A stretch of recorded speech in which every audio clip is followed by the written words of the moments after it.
les ovaires. « Pas envie. Je suis très bien ici. » bougonnai-je en contemplant le récipient où la soupe insipide stagne encore, quasiment intacte.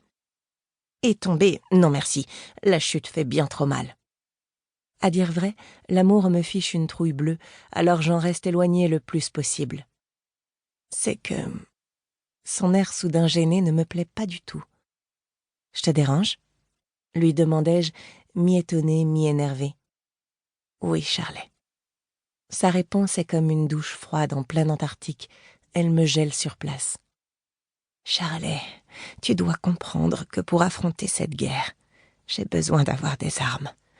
Et il n'y a que toi pour me les fournir. » Toujours vexée qu'elle veuille se débarrasser de moi, je ne fais aucun effort pour comprendre et reste la cuillère suspendue au-dessus du bol. Ailée se redresse doucement à l'aide de la télécommande du lit. Son visage émacié me fait toujours autant mal. Ses yeux, identiques aux miens, sont cernés, mais dans ses prunelles brûle encore la petite flamme. Celle qui réchauffe son corps meurtri, qui éloigne temporairement les métastases de ses autres organes. Vis des choses incroyables et simples. Tombe amoureuse, encore une fois. Rigole à en uriner dans ta culotte. Saute en parachute, plonge dans une cascade turquoise. Chante à t'en faire éclater les cordes vocales. Sors de là, bon sang.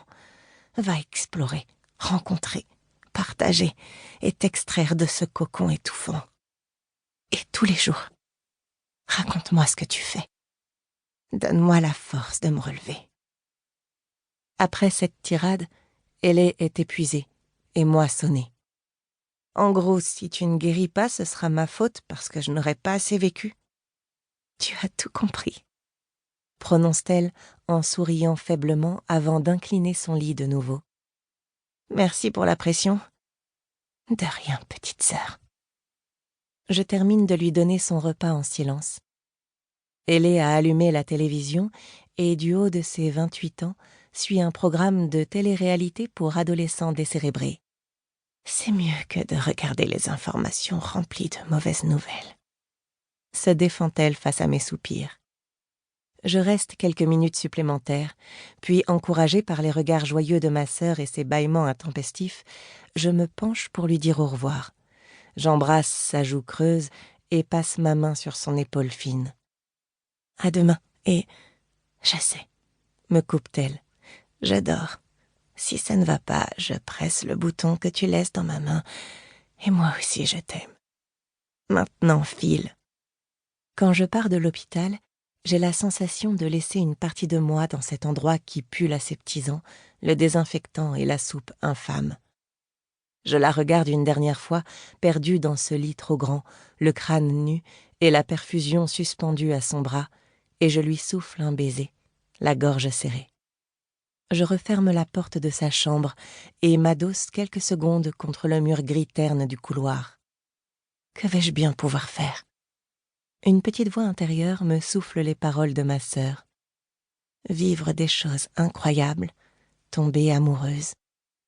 Ce n'est vraiment pas dans l'ordre de mes priorités et encore moins en adéquation avec mon état d'esprit actuel, elle le sait pertinemment. Je ne suis pas du genre à vouloir faire un tour du monde en sac à dos, encore moins à danser ivre sur une table de bar, embrasser un parfait inconnu et ressentir des sentiments. Les gens me stressent et leur promiscuité davantage. Et puis, je n'ai aucune conversation, zéro envie de parler pour ne rien dire et de m'amouracher d'un mal qui finira par me briser. Ma vie me convient telle qu'elle est, ou plutôt telle qu'elle l'était avant l'annonce de la maladie d'Ailée. Une colocation parfaite entre sœurs dans un petit appartement cosy du centre-ville de Wilmington. Ayant toujours vécu dans le sud de la Caroline du Nord, entre l'océan et la maison familiale dans les terres, cela me convient parfaitement. C'est Ailée qui a voulu s'installer en ville et je l'ai suivie avec l'envie irrépressible de ne pas rester seule avec nos parents. Un vrai cliché de comédie romantique, de ceux qui s'aiment d'un amour passionné pendant des décennies, qui sont libres en étant deux, fusionnels au point d'en oublier parfois leurs propres enfants. Bref, nous avons débarqué sur Market Street, Ailée des rêves de gloire plein la tête et moi des désirs de tranquillité plein l'esprit. 100 000 habitants en temps normal.